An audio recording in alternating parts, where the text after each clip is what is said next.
Hello friends, welcome back to our channel Premium Biology Wala. Premium Biology Wala everyday 7 PM অর্থাৎ সন্ধ্যা 7টায় তোমাদের general awareness এবং জিকের উপর আমরা ইম্পর্টেন্ট 20টা করে এমসিকিউ কোশ্চেনগুলো নিয়ে আসছি। আজকে আমরা 3 নম্বর সেট অর্থাৎ সেট 3 আজকে নিয়ে চলে এসেছি। ঠিক আছে, চলো আমরা দেখে নিই কোশ্চেনগুলো কি কি রয়েছে। দেখো, ফার্স্ট কোশ্চেন আমাদের যেটা রয়েছে, কংগ্রেসের পূর্ণ স্বাধীনতার প্রস্তাব পাশ হয় নিম্নের কার আমলে? অর্থাৎ এই যে পূর্ণ স্বাধীনতার প্রস্তাব পাস হয়েছিল কার আমলে? বলেছে লর্ড রিডিং, লর্ড আরউইন এবং লর্ড ওয়েলিংটন এবং বলেছে লর্ড লিনলিথিগো। তাহলে এই যে কংগ্রেসের পূর্ণ স্বাধীনতার প্রস্তাবটা পাস হয়েছিল কার আমলে? না, দেখবে এই যে পূর্ণ স্বাধীনতা অর্থাৎ স্বাধীনতার প্রস্তাবটা দেওয়া হয়েছিল লাহোর অধিবেশনে। লাহোর অধিবেশনটা কত সালে হয়েছিল তোমরা জানো? কমেন্টে একটু জানাবে। লাহোর অধিবেশনটা কত? না 1929 সালে হয়েছিল। সেই সময় কি হচ্ছে, কার আমলে ছিল? না সেই সময় কে ছিলেন? Lord Irwin. অর্থাৎ কংগ্রেসের পূর্ণ স্বাধীনতা প্রস্তাব পাস হয় লর্ড আরউইনের আমলে। ওকে, এটা দেখো আমাদের 3 নম্বর সেট এসছে। 1 নম্বর এবং 2 নম্বর সেট তোমরা যারা দেখোনি দেখবে আমাদের প্লে লিস্টে আছে, অথবা তোমরা কি হচ্ছে আই বাটনে গিয়ে অথবা ডেসক্রিপশনে গিয়ে সেখানে লিংক আছে, তোমরা দেখে নিতে পারো। ওকে, নেক্সট দেখো আমরা তারপরে কোশ্চেন, সেকেন্ড কোশ্চেনে আমরা চলে যাই। কি বলেছে দেখি, ভারতীয় সংবিধানের কোন তালিকায় দলত্যাগ বিরোধী আইনের কথা বলা রয়েছে? তাহলে দলত্যাগ বিরোধী আইন বলেছে, এই আইনটা ভারতীয় সংবিধানের কোন তম বা কোন তালিকায় রয়েছে সেটা বলতে চেয়েছে। তাহলে দেখে নি আমরা কি কি রয়েছে। অপশন দেখো, বলেছে 72তম, 73তম, 92তম, 74তম এবং 68তম বলেছে। তাহলে এখানে দেখো দলত্যাগ বিরোধী আইনের কথা বলেছে।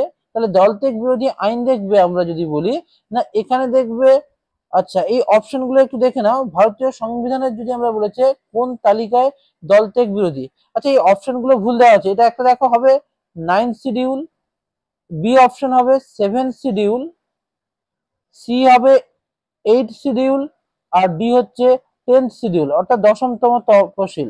অর্থাৎ দলত্যাগ বিরোধী কোন তালিকা বলেছে। ওকে, এই জন্য এখানে অপশনটা কি হবে, ডি এরটা কি হবে 10তম অর্থাৎ 10th বা 10তম যে আইনটা করা হয়েছে ওই তালিকায় দলত্যাগ বিরোধী আইনের কথা বলা হয়েছে, অর্থাৎ এখানে শিডিউল গুলোর কথা বলেছে। ওকে, নেক্সট দেখো আমরা চলে যাই পরবর্তী তাহলে কোশ্চেনে আমরা চলে যাই। নেক্সট কোশ্চেন কি বলেছে দেখি। নেক্সট কোশ্চেন দেখা হচ্ছে রবীন্দ্রনাথ ঠাকুর কবে নাইট উপাধি ত্যাগ করেন? তাহলে রবীন্দ্রনাথ ঠাকুর কবে নাইট উপাধি ত্যাগ করেছিলেন? তাহলে আমরা প্রত্যেকে জানি নাইট উপাধি কত, 1990 অর্থাৎ 1919-এ রবীন্দ্রনাথ ঠাকুর কি করেছিলেন? নাইট উপাধি ত্যাগ করেছিলেন। সেই সময় কি ঘটনা ঘটেছিল তোমরা একটু কমেন্টে জানাবে।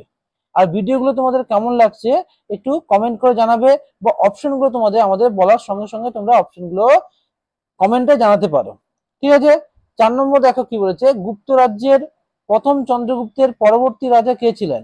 তাহলে প্রথম চন্দ্রগুপ্তের পরবর্তী রাজা কে ছিলেন? দেখবে প্রথম চন্দ্রগুপ্তের পরে কে ছিলেন? না আমরা যদি বলি সি কি হচ্ছে সমুদ্রগুপ্ত, অর্থাৎ প্রথম চন্দ্রগুপ্তের পর কে ছিল? সমুদ্রগুপ্ত। সমুদ্রগুপ্তকে আর কি উপাধি দেওয়া ছিল? না ভারতীয় নেপোলিয়ান বলা হচ্ছে, ভারতীয় নেপোলিয়ান বলা হয়েছে। এছাড়াও আরো অনেক উপাধিগুলো রয়েছে, তোমরা কমেন্টে একটু জানাবে। ঠিক আছে, নেক্সট আমরা চলে যাই 5 নম্বর কোশ্চেন দেখো, ভারতের বৃহত্তম খনিজ তেল উৎপাদন কেন্দ্রের নাম কি? তাহলে যখনই বলেছে বৃহত্তম খনিজ তেল উৎপাদক কেন্দ্রের নাম হচ্ছে, দেখো এখানে এ বলেছে আঙ্কেলেশ্বর, বি বলেছে মঙ্গলা, সি সাগর বিকাশ, ডি হচ্ছে বোম্বে হাই। তাহলে বৃহত্তম খনিজ তেল যখনই বলেছে তখন কি হবে? অপশনটা হচ্ছে ডি, বোম্বে হাই হবে। ওকে, নেক্সট দেখো আমরা চলে যাই 6 নম্বর কোশ্চেন দেখি। কি বলছে ভূসাকলি? ভূসাকলি কি? না ভূসাকলি বলেছে একটা দেখো জৈব যৌগ, হচ্ছে কার্বন ডাই অক্সাইড বা CO2 এর কঠিন আস্তরণ, কার্বনের রূপভেদ, আর হচ্ছে তড়িৎ যৌগ। তাহলে আমরা যখনই দেখবে ভূসাকলি কথাটা বলছে এটা কার্বনের বিভিন্ন অংশ, অর্থাৎ কার্বনের রূপভেদ আমরা বলতে পারি। অর্থাৎ ভূসাকলি হলো এক ধরনের কার্বনের রূপভেদ। ওকে, তোমরা নতুন যদি থাকো তোমরা চ্যানেলটাকে সাবস্ক্রাইব করে রাখবে এবং বেল আইকনটা প্রেস করে রাখবে, যাতে পরবর্তীকালে নেক্সট যত ভিডিও আসবে তোমরা সবার আগে পেয়ে থাকো। ওকে, দেখো 7 নম্বর কোশ্চেন কি বলেছে, নিম্নলিখিত কোন রাজ্যে ক্যানেল দ্বারা জলসেচ করা হয়? দেখো ক্যানেল দ্বারা বলেছে, তাহলে ক্যানেল দ্বারা জলসেচটা কোথায় করা হয়ে থাকে আমরা জানি একমাত্র দেখবে যে কোন ক্ষেত্রে করা হয় না, এক্ষেত্রে দেখবে যে মহারাষ্ট্র বলেছে, তামিলনাড়ু, রাজস্থান আর হচ্ছে পাঞ্জাব। তাহলে দেখবে একমাত্র পাঞ্জাব যেখানে যেখানে কি হচ্ছে জলসেচটা কি হচ্ছে ক্যানেল দ্বারা করা হয়ে থাকে, অর্থাৎ ওখানে বিভিন্ন চাষবাস গুলো ওই ক্যানেল পদ্ধতির মাধ্যমে করা হয়ে থাকে। ওকে, নেক্সট দেখো 8 নম্বর কোশ্চেন কি বলেছে, পান্না ন্যাশনাল পার্ক কোন রাজ্যে অবস্থিত? তাহলে পান্না ন্যাশনাল পার্ক দেখবে কোথায় অবস্থিত না, আমরা দেখবো মধ্যপ্রদেশের মধ্যে পান্না ন্যাশনাল পার্ক রয়েছে মধ্যপ্রদেশে। এছাড়াও দেখবে কি হয়েছে কানহা রয়েছে ন্যাশনাল পার্ক। দেখো আসামের বলেছে, আসামে কি রয়েছে আসামের কাজিরাঙ্গা রয়েছে, মানস রয়েছে। তো আমরা যদি উড়িষ্যা বলি, উড়িষ্যার কি হচ্ছে সিমলিপাল রয়েছে। অর্থাৎ এই জায়গায় বিভিন্ন ধরনের পার্ক গুলো আমরা দেখতে পাই। ঠিক আছে, তাহলে এর অ্যান্সারটা কি হচ্ছে মধ্যপ্রদেশ, যেখানে কি হচ্ছে পান্না ন্যাশনাল পার্ক রয়েছে। নেক্সট দেখো আমরা 9 নম্বর কোশ্চেন দেখছি, লোহিত রক্তকণিকা তৈরি হয় অর্থাৎ আরবিসি। তাহলে আরবিসি কোথায় তৈরি হয়? ব্লাডের ক্ষেত্রে আরবিসি। তাহলে এই আরবিসিটা কোথায় তৈরি হচ্ছে? আমরা দেখো যকৃতে বলেছে, বৃক্কে, অস্থিমজ্জায়, হচ্ছে ক্ষুদ্রান্তে। তাহলে যখনই রক্তের মধ্যে আরবিসি, সেগুলো কোথায়? সবগুলো অস্থিমজ্জায় হয়ে থাকে। ওকে, নেক্সট দেখো, তাহলে এটা 9 নম্বর কোশ্চেন হলো। নেক্সট দেখো আমরা 10 নম্বর কোশ্চেন চলে যাই, কি বলেছে না পরাধীন ভারতের শেষ ভাইসরয় কে ছিলেন? তাহলে পরাধীন ভারতের বলেছে শেষ ভাইসরয় কে ছিলেন? তাহলে পরাধীন যখন বলেছে তখন স্বাধীন নয়, পরাধীন ভারতের একেবারে শেষ ভাইসরয়ের কথা বলেছে। তাহলে সেই সময় শেষ ভাইসরয় কে ছিল? লর্ড মাউন্ট ব্যাটেন ছিলেন, লর্ড মাউন্ট ব্যাটেন। তারপরে কি হবে যদি বলা স্বাধীন ভারতের প্রথম কি হচ্ছে গভর্নর জেনারেল কে ছিলেন? তাহলে তোমরা অপশনে একটু জানাবে যে অ্যান্সারটা কি হবে। ঠিক আছে, নেক্সট দেখো আমরা পরের কোশ্চেনে যাচ্ছি, কি বলছে কোল বিদ্রোহ, অর্থাৎ ইতিহাস থেকে একটা দিয়েছে কোল বিদ্রোহের একজন নেতার নাম কি? তাহলে কোল বিদ্রোহের যদি আমরা নেতা বলি, কোল বিদ্রোহের ক্ষেত্রে আমরা প্রত্যেকে পড়েছি কোল বিদ্রোহটা কোথায় হয়েছিল? রাঁচিতে হয়েছিল। তাহলে সালটা যদি কত না, সালটা হচ্ছে তোমার 1832। এছাড়াও প্রথম যেটা হয়েছিল 1820, তারপরে কি হচ্ছে 31-32 হয়েছিল। তাহলে কোল বিদ্রোহের নেতার নাম কি বলেছে দেখো, বুধু ভগত, সুইমুন্ডা, জোয়া ভগত আর হচ্ছে সবগুলি। দেখো কোল বিদ্রোহের ক্ষেত্রে বুধু ভগত ছিল, সুইমুন্ডা, জোয়া ভগত ছিল, অর্থাৎ অপশন কি হচ্ছে ডি, সবগুলি হবে এর কারেক্ট আনসার। ওকে, নেক্সট দেখো এবার আমরা চলে যাই 12 নম্বর কোশ্চেন। দেখো ফারেনহাইট স্কেলের নিম্ন ও ঊর্ধ্ব স্থিরাঙ্কের মধ্যে তাপমাত্রার পার্থক্য কত? তাহলে নিম্ন স্থিরাঙ্ক এবং ঊর্ধ্ব স্থিরাঙ্কের মধ্যে তাপমাত্রার পার্থক্য বলেছে। এবার যদি আমি দেখি নিম্ন স্থিরাঙ্ক কত, নিম্ন স্থিরাঙ্ক আমরা বলতে পারি 32 ডিগ্রি ফারেনহাইট। আর ঊর্ধ্ব স্থিরাঙ্ক কত বললাম 212 ডিগ্রি ফারেনহাইট। তাহলে আমি তাহলে ঊর্ধ্ব এবং নিম্নের মধ্যে পার্থক্য যখন বল করবো 210 থেকে 32 বাদ দিলে আমার অ্যান্সারটা কত হবে তোমার, কি বললাম সরি, এটা 212 হচ্ছে। ঊর্ধ্ব স্থিরাঙ্ক কত বললাম 212, অর্থাৎ 212 থেকে 32 বাদ দিলে আমার অ্যান্সারটা হবে 180 ডিগ্রি ফারেনহাইট।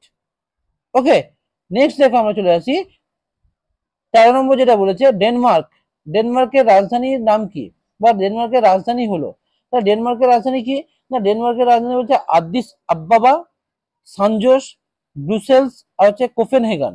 তাহলে ডেনমার্ক বলেছে, তাহলে ডেনমার্কের রাজধানী কোথায় না, ডেনমার্কের রাজধানী হচ্ছে ডি, হচ্ছে কি হচ্ছে কোপেনহেগেন হবে।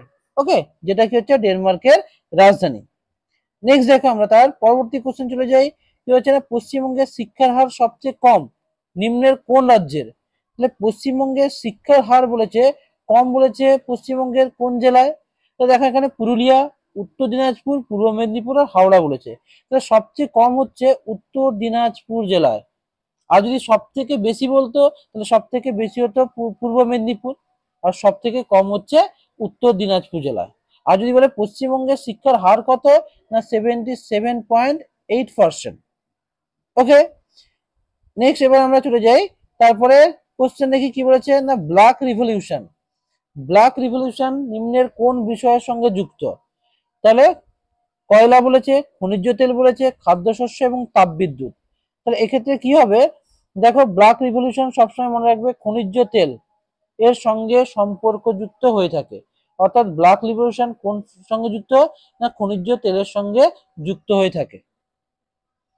নেক্সট দেখো 16 নম্বর বলেছে 2032 সালে অলিম্পিক গেমস কোথায় অনুষ্ঠিত হবে? অর্থাৎ 2016 সালে 2032 সালে যে অলিম্পিক গেমস হবে সেটা কোথায় অনুষ্ঠিত হবে, কোন জায়গায়? দেখো অপশনগুলো হচ্ছে টোকিও, প্যারিস, ব্রিসবেন আর হচ্ছে নাগোয়া। তাহলে এই কয়েকটা বলেছে। তাহলে এখানে দেখো 2032 সালে হচ্ছে ব্রিসবেনে হবে।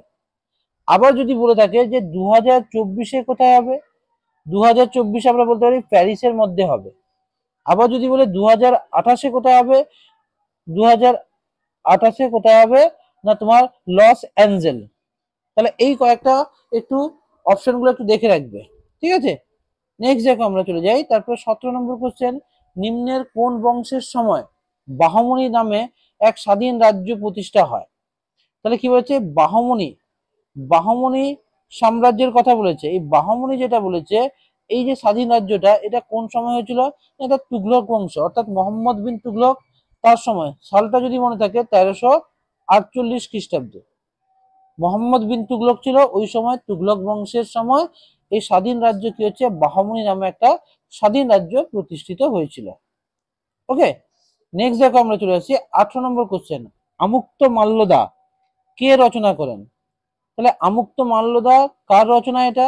দেখো বলেছে কৃষ্ণদেব রায়, প্রথম হরিহর, পেদ্দান আর বলেছে দ্বিতীয় দেব রায়। তাহলে যদি এর অ্যান্সারটা বলি, কৃষ্ণদেব রায় তিনি কি করেছিলেন, আমুক্ত মাল্যদা রচনা করেছিলেন। এটা কোন ভাষা ছিল না, এটা ছিল তেলেগু ভাষায়। অর্থাৎ আমুক্ত মাল্যদাটা রচিত হয়েছিল তেলুগু ভাষায়। কে করেছিলেন? কৃষ্ণদেব রায় করেছিলেন। ঠিক আছে, এটা কিন্তু একটা খুব ইম্পর্টেন্ট কোশ্চেন। নেক্সট দেখো, এবার চলে এসেছি আমরা একেবারে 19 নম্বর কোশ্চেন, ভারতীয় সংবিধানে বর্তমানে কটি তালিকা রয়েছে? দেখো যদি আমরা ভারতীয় সংবিধান বলি, সেখানে কটা তালিকার কথা আমরা দেখবো, যে 12টি শিডিউল অর্থাৎ তালিকার কথা রয়েছে। আর কটা যদি পার্ট বা অংশের কথা রয়েছে, সেক্ষেত্রে আমরা বলতে পারি 25টি পার্ট রয়েছে। আর তালিকা যদি বলা হয়, শিডিউল 12 বা 12তম তালিকা রয়েছে। ওকে, এরপরে দেখা করে নেক্সট লাস্ট কোশ্চেন আমরা চলে এসেছি, ভারতের পঞ্চায়েত ব্যবস্থা কততম তফসিলে বলা হয়েছে? তাহলে পঞ্চায়েত ব্যবস্থা বা যখন বলা থাকে তখন কত তুলে তহসিল না, পঞ্চায়েত ব্যবস্থা হচ্ছে আমাদের, একবারে যদি আমরা অপশনগুলো দেখি, তাহলে এক্ষেত্রে আমরা কি করছি না, কততম তফসিল বলেছি। দেখো আগে আমরা দলত্যাগ বিরোধী পড়েছিলাম, তাহলে এখানে আবার চলে এসছে পঞ্চায়েত কি বলেছে, ব্যবস্থা কততম তফসিলে বলা হয়েছে। আচ্ছা, এই অ্যান্সারটা তোমরা নিজেরা কমেন্টে একটু জানাও যে কততম তফসিলের কথা বলা হয়েছে, যদি অ্যান্সারটা জানো। এখানে দেখো 8তম, 92তম, 10তম, 11তম। তোমরা অপশনটা একটু আমাকে জানাবে। দেখো 1992 যদি বলি, 1992 কি হচ্ছে 72তম বা 73তম সংশোধনে ক্ষেত্রে এটা করা হয়েছিল, কিন্তু কততম তপশিলি বলেছে। তাহলে এর অ্যান্সারটা কি হবে তোমরা একটু কমেন্টে জানাবে। এই অ্যান্সারটা বলছি না আমি, তোমরা কমেন্টে একটু জানাবে যে এর অ্যান্সারটা কি হতে পারে। ঠিক আছে, তাহলে তোমাদের ভিডিওগুলো কেমন লাগলো তোমরা জানাবে।